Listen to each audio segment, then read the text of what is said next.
Hola a todos, muy buenas. En esta charla canina quiero hablarte de algo que para mí es fundamental en el entrenamiento, a mi modo de ver el entrenamiento, y es el papel del refuerzo social. Y también quiero hablar sobre la diferencia entre refuerzo social y una vinculación afectiva correcta. Ya digo que es un aspecto fundamental cuando entreno con mis perros y, sin embargo, este vídeo lo inicia un momento en el que trato de ayudar a un equipo que está haciendo un entrenamiento o un adiestramiento ya más avanzado en una disciplina deportiva. Y es que en ese caso había una clara señal de que el motor social estaba averiado. Al menos estaba averiado en ese momento, en esa situación. Vamos paso a paso, sin saltarnos nada, analizando qué es esto de refuerzo social, su importancia, diferencias con una vinculación completa, etc. Bueno, todos estamos de acuerdo en que el perro es un animal social, ¿vale? Por tanto, una de sus motivaciones es sentirse integrado como parte de un grupo y de alguna forma ser queridos en ese grupo. El refuerzo social es también la base, digo que es la base, pero no es suficiente, la base de una correcta vinculación afectiva. Como situación frecuente nos encontramos el uso de refuerzos primarios, aunque ya se empieza a hablar del refuerzo social también como un reforzador primario. Ejemplo, pues el caso de, por ejemplo, la comida, ¿no? El perro se sienta y para reforzar y que esa conducta sea más probable en el futuro, tú usas un trozo de comida que, vamos a decir, teóricamente va a ser un reforzador. Digo teóricamente porque esto no es del todo así, es uno de los errores más extendidos en la parte técnica del adiestramiento. Por refuerzos sociales comunes nos encontramos con varios. El primero, pues el contacto y las caricias. Si el contacto es algo agradable para tu perro, te permitirá usarlo como reforzador en conductas que quieras hacer más probables en un futuro. El juego es otro elemento donde existe bastante protagonismo de la parte del motor social, siempre y cuando el juego no esté acaparado, monopolizado y todo el protagonismo sea sobre, por ejemplo, el objeto sobre el que se juega, la pelota o el juguete. Tienen que ser juegos donde exista protagonismo en la actividad como una parte colaborativa entre tu perro y tú. Y otro de los reforzadores sociales es felicitar con palabras de afecto a tu perro. Qué bueno es mi gordo, ese es mi perro, etc. Esta sección la dedico a señales de que algo va mal en ese momento en el motor social, está afectado. El origen del post es esta sección y creo este post porque vi claramente como un perro, cuando le felicitaban, le acariciaban, etc., lo que él hacía era básicamente decir: no quiero que me felicites, no quiero que me acaricies, no quiero nada, lo que quiero es que me des un trozo de comida o que me des la pelota. Mostraba un egoísmo absoluto.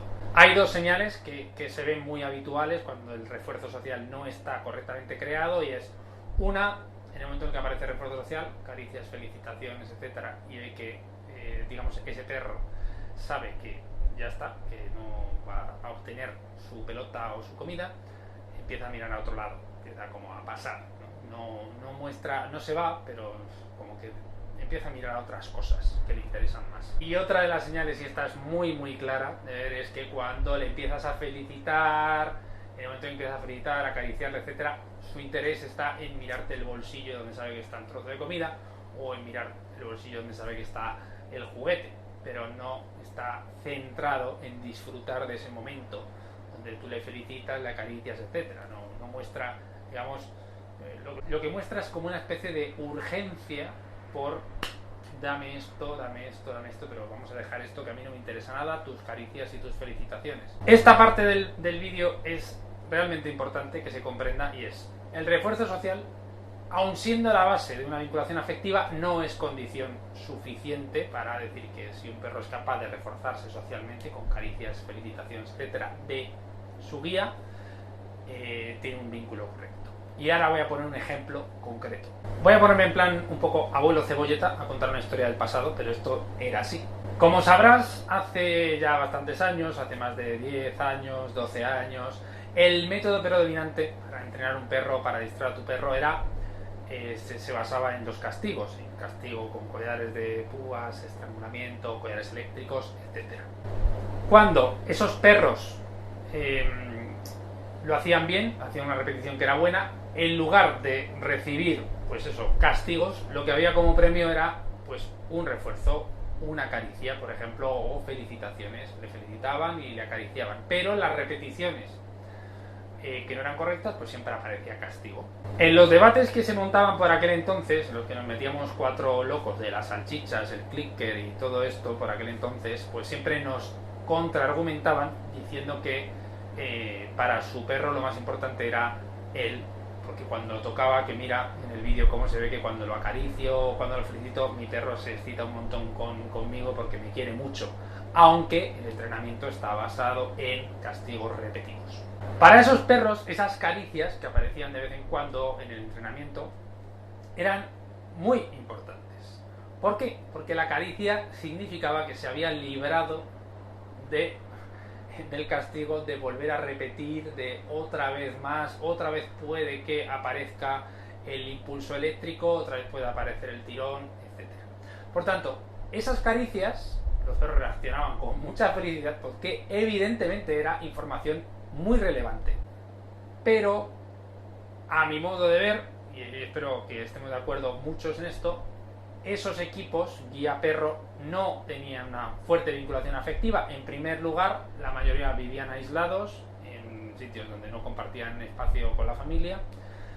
Dos, ¿cómo vas a tener una vinculación afectiva fuerte cuando gran parte de la relación se generaba, todo en el adiestramiento estaba creado por un conjunto de tensiones físicas y psíquicas creadas por collares de castigo, collares de impulsos, collares de estrangulamiento, etcétera, etcétera, etcétera. Por tanto, espero que este caso particular explique perfectamente cómo pueden existir equipos donde el refuerzo social esté muy claro, es decir, el perro se refuerce en base a una caricia, etcétera, pero que eso no implica que la vinculación afectiva sea completa, correcta, etc.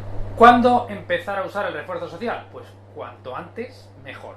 Si en vuestro caso te lo permite la situación, pues cuanto antes, mejor. Y ahora vamos con un caso particular que es el de Summer, para que veáis que hay unos requisitos previos a la hora de usar el refuerzo social.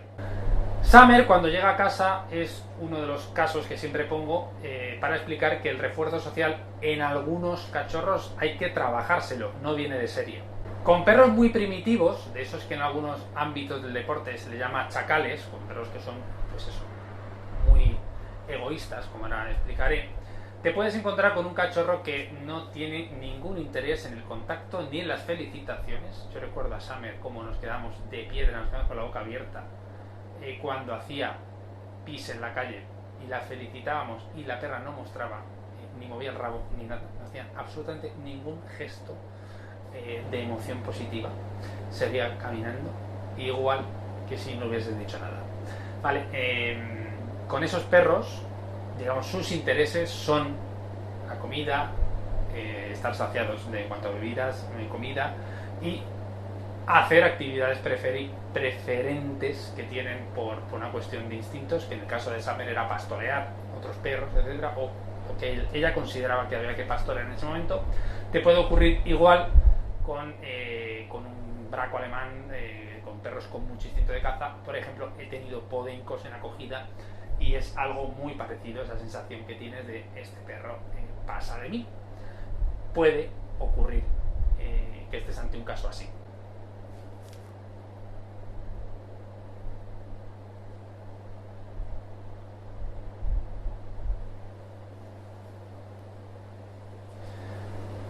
Si te encuentras en un caso como este, ¿vale? Tipo de perro primitivo, no quiere saber nada de refuerzo social, evidentemente no lo puedes usar. Es decir, que la regla hasta que he dicho de si lo puedes usar cuanto antes mejor, pues bueno, pues en ese momento no era el momento. Si yo hubiese intentado usar el refuerzo social para intentar reforzar a Summer cuando se acercaba a mí, para intentar formar una llamada, pues sería un fracaso absoluto, porque le estaría castigando. O sea, encima que se acerca, encima le toco. Entonces, pues, evidentemente no va a intentar repetir esa conducta en el futuro. ¿Qué hicimos en su caso? En primer lugar, nos olvidamos totalmente de usar el refuerzo social en momentos en los que nos interesaba reforzar esa conducta particular. Por ejemplo, en el caso de los pises, etcétera,